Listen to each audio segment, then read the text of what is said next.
Көшеде келе жатып, кешкі серуен, демалыс болғасын, кештеу шықтық. Сөйтіп келе жатырсақ, сөйтіп келе жатырсақ, алдымыздан кішкентай бұғының баласы жүгіріп шықты. Енді соны қазір қарай жүгіріп кетті. Қазір барып қараймыз ба деп тұрмыз, көре алсақ егер. Үйлердің арасына қарай жүгіріп кетті.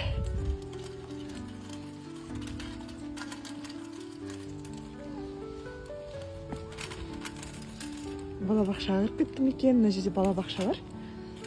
Бірақ ауласы жабық қой. Жаңа осылай қарай келді де.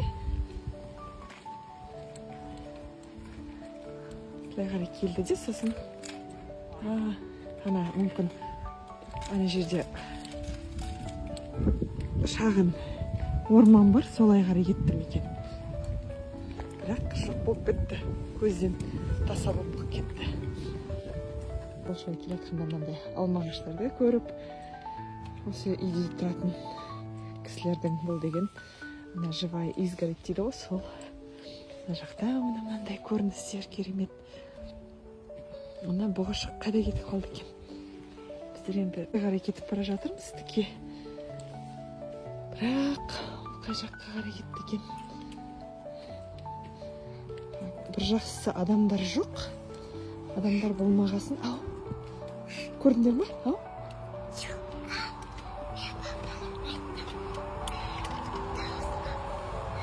Сөйлемейік деп пе?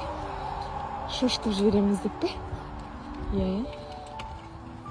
Ана жерде папамыз тауып алды. Бар ма? Ана жерде тұр дейді. Қазір алыстан түсірейік, ол не болса да енді үркіп қорқады ғой.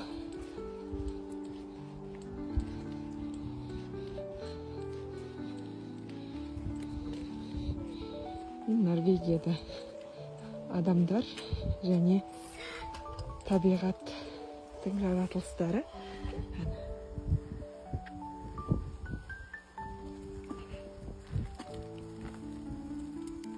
Кішкентай десем, бұл дейтін ұрғаш бұғы сияқты. Себебі аздап кішкене мүйізі бар екен.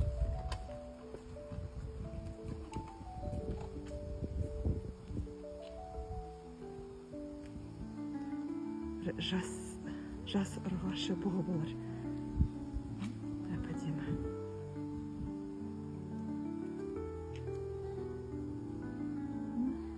Табиғат пен адам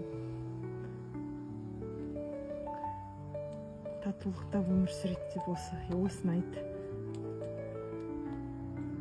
Ешкім тимейді оларға, әдейі олар үшін.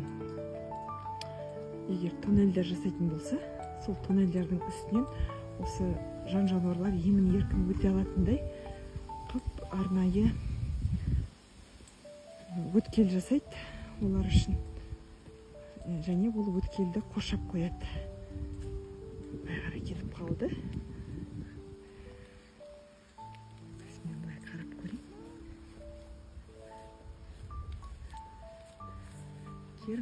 Көргім келеді жақыннан.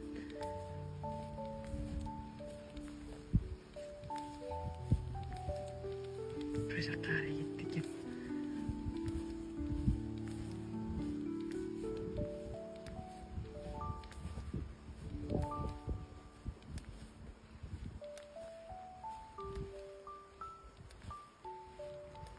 Қарай кетті жаңа.